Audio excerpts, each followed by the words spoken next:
Bismillahirrahmanirrahim. Assalamualaikum warahmatullahi wabarakatuh. Alhamdulillahirabbil alamin wa bihi nasta'in ala umuri dunya waddin. Wassalatu wassalamu ala asrofil anbiya'i wal mursalin wa ala alihi washabihi ajmain, amma ba'd. Pertama-tama mari kita panjatkan puji serta syukur kita kepada Allah Subhanahu wa taala, karena dengan rahmatnya kita masih dapat berkuliah di masa pandemi ini. Di sini saya sebagai moderator akan memberitahukan siapa-siapa saja pemateri di kelompok 1 ini. Untuk pemateri pertama yang akan disampaikan oleh Akbar Fadilah, kepadanya dipersilahkan. Assalamualaikum warahmatullahi wabarakatuh. Di sini saya akan sedikit menjelaskan tentang pengertian ilmu alamiah dasar. Manusia dikaruniai Allah Subhanahu wa taala berupa panca indera yang dapat menerima stimulus dari alam sekitar. Dan dengan akalnya manusia dapat memberikan respon terhadap gejala-gejala alam yang menjadi suatu pengalaman.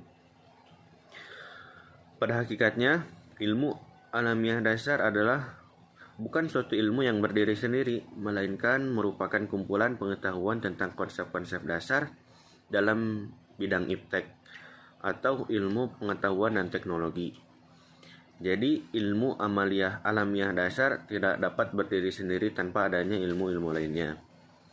Ilmu alamiah atau sering disebut ilmu pengetahuan alam merupakan pengetahuan yang mengkaji tentang gejala-gejala alam dan gejala-gejala alam semesta, termasuk di muka bumi ini. Ilmu alamiah dasar hanya mengkaji konsep dan prinsip dasar yang esensial saja. Sebenarnya kita sudah tidak asing lagi dengan disiplin ilmu ini, karena di mana saja dan kapan saja serta dalam bentuk apa saja. Dari penjelasan di atas dapat disimpulkan bahwa ilmu alamiah dasar merupakan sebuah ilmu yang mengkaji tentang gejala alam semesta, termasuk yang terjadi di muka bumi ini. Ilmu alamiah dasar dapat juga dikaitkan atau dikatakan sebagai konsep awal terbentuknya ilmu pengetahuan alam dan semua turunannya seperti biologi, fisika, dan kimia. Mungkin sekian yang bisa saya sampaikan. Selanjutnya saya serahkan kepada rekan saya. Terima kasih. Assalamualaikum warahmatullahi wabarakatuh. Nama saya Irna Triana. Di sini saya akan melanjutkan pembahasan mengenai ilmu alamiah dasar. Ilmu alamiah dasar ini bersifat relatif, yakni berkembang sesuai dengan perkembangan zaman. Menurut Abdullah Ali dan Eni Rahma, ilmu alamiah dasar merupakan suatu kumpulan konsep-konsep ilmu pengetahuan alam dan teknologi yang didasarkan kepada yang pertama, pemecahan suatu masalah. Di mana ada suatu permasalahan, pasti manusia itu berpikir secara radikal. Bagaimana cara mengatasinya? Yaitu dengan cara kita membahas ruang lingkup dan bahasan yang jelas untuk memecahkan suatu masalah. Yang kedua, kerangka permasalahan.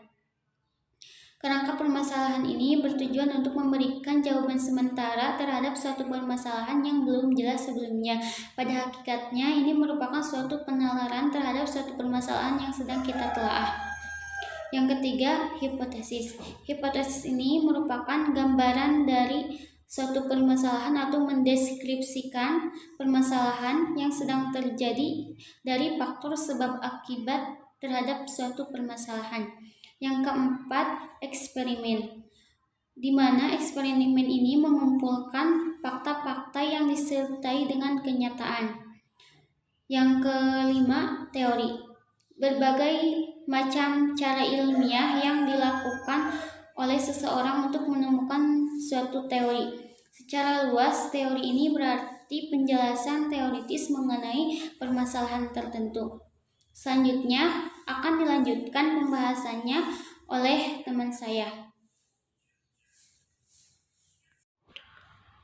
Assalamualaikum warahmatullahi wabarakatuh. Baik, saya akan melanjutkan materi berikutnya. Yang pertama, alat penglihatan.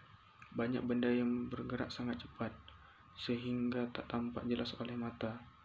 Mata tak dapat membedakan benda-benda. Demikian juga jika benda berada pada tempat yang sangat jauh.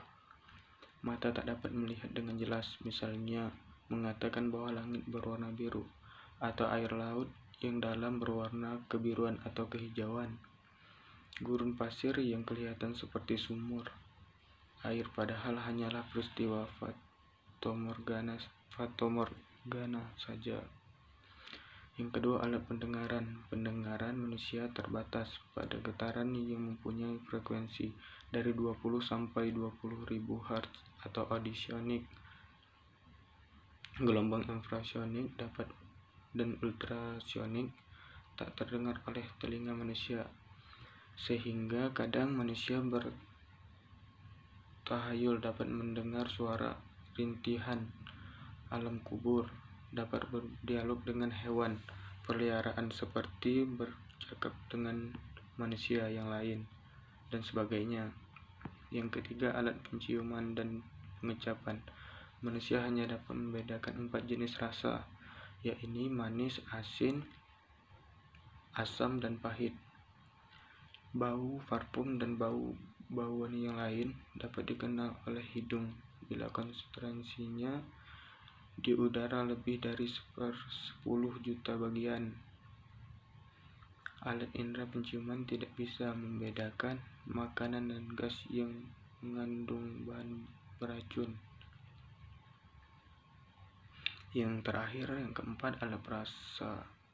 Alat perasa pada kulit manusia dapat membedakan panas, dingin, tekanan, sakit yang terdapat saraf Ruffini, Pacini, Krause, Meissner, dan saraf bebas, namun sangat relatif atau tergantung pada kondisi sehingga tidak dapat digunakan sebagai alat observasi yang tepat. Assalamualaikum warahmatullahi wabarakatuh. Di sini saya akan melanjutkan penjelasan dari rekan saya sebelumnya. Sementara berdasarkan sejarah perkembangan jiwa manusia, baik secara individu maupun kelompok, menurut Auguste Comte berlangsung 3 tahap. Yang pertama, tahap teologi, yang kedua, tahap positif atau real, dan yang ketiga, pengamatan angkasa raya yang mempunyai daya tarik tersendiri. Yang pertama, tahap teologi. Apa itu teologi? Teologi adalah ilmu yang berkaitan dengan keagamaan atau dengan keyakinan agama. Komponennya meliputi masyarakat atau manusia dengan Tuhan. Jadi, manusia masih tetap mencari sebab utama dan tujuan akhir, dan juga tidak menyandarkan dirinya kepada kepercayaan yang akan ada kekuatan gaib, melainkan dengan rasionya sendiri, yaitu akal yang mampu melakukan abstraksi guna menemukan hakikatnya. Yang kedua, pada tahap positif atau real. Pada tahap ini, di mana manusia mampu berpikir positif atau real atas dasar kemampuan pengetahuannya yang telah dicapainya sendiri. Contohnya seperti melakukan eksperimen, pengamatan, dan juga komparatif. Yang ketiga, pengamatan angkasa raya yang mempunyai daya tarik tersendiri. Pada bidang ini, pengetahuan cukup pesat, sehingga di bidang ini cukup pesat, maka muncullah pengetahuan konstelasi bintang seperti Virgo, Scorpio, Pisces, dan lain-lain. Rasi-rasi ini dikaitkan dengan prediksi nasib seseorang atau prediksi nasib manusia, sehingga pengetahuan ini bersifat prediktif, imajiner, dugaan, dan kepercayaan.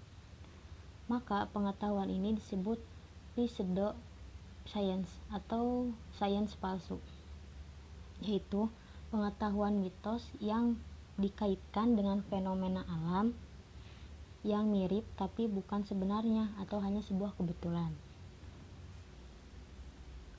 Sains palsu tersebut sangat berpengaruh pada filosof Yunani seperti Thales yang berpendapat bahwa bumi itu seperti piring yang mengapung di atas air.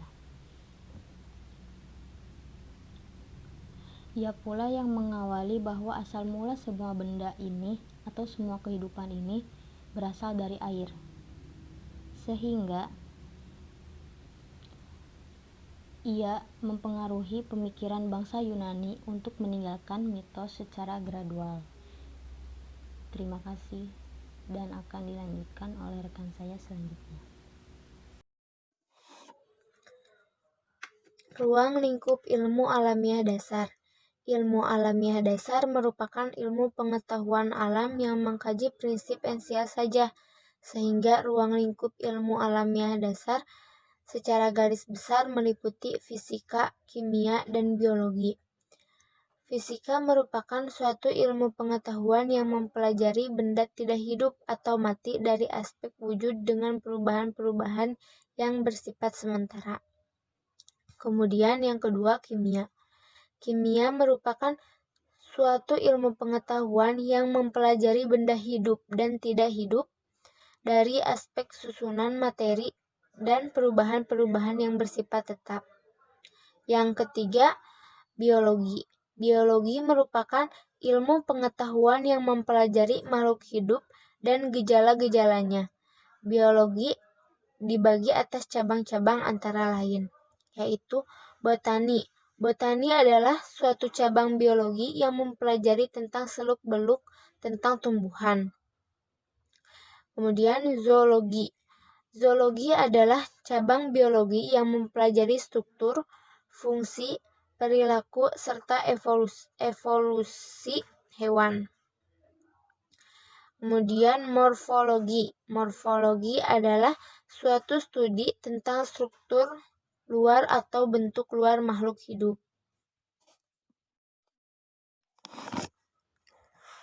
Kemudian fisiologi.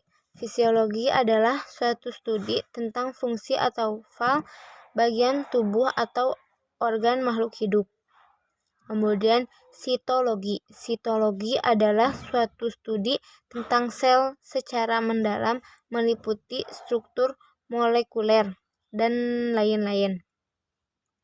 Menurut Abdullah Ali dan Eni Rahma dalam bukunya Ilmu Alamiah Dasar, bahwa ruang lingkup ilmu alamiah dasar adalah sebagai berikut, yaitu alam semesta dan tata surya, bumi, asal mula kehidupan bumi.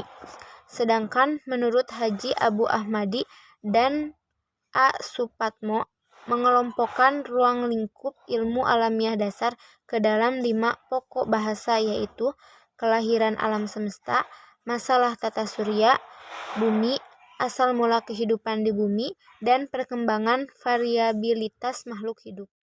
Bismillahirrahmanirrahim. Assalamualaikum warahmatullahi wabarakatuh. Saya Pamian Mursadad, NIM 2020-01-017. Saya akan memaparkan materi ilmu alamiah dasar dengan kelompok 1. Memaparkan kelompok 1 yaitu tujuan dan manfaat dari ilmu alamiah dasar.